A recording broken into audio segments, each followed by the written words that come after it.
This just reinforced the importance of having forward-deployed crisis response capabilities.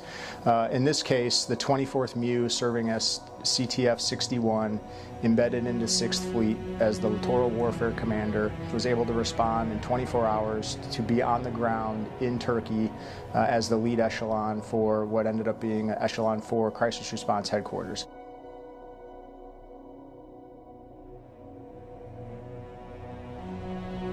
To recognize that any operation going forward is going to be done in a joint capacity. We're always going to work with the other branches, and it's important that we exercise that as often as possible. We have to understand each other's limitations, capabilities, capacities, what are our mismatches, what are our strengths and weaknesses, so that when you're in that environment, you understand which branch of service has the best expertise to do something like that, which doesn't, whether you should try to do that yourself or whether you need to do that as a joint force. I think that was the biggest takeaway.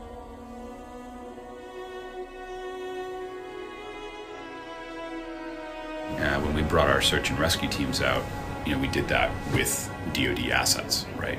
So flew them in here to the airbase here at INCIRLIK on DoD planes, which made that possible on a quick turnaround. But then realized we would need more cooperation than that, that the scale of this earthquake is so large, the destruction was so massive, that we needed to marshal basically everything the federal government had to offer.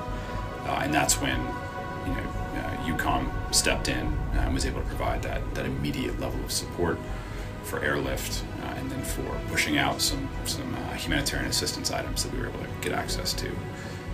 And then, beyond that, really planning for what is the next big need, and that's where the field hospital comes in. So working very closely with DoD on coordinating that, figuring out with the Ministry of Health here how we can support the government of Turkey in their plan, but really, lockstep with DoD on this response.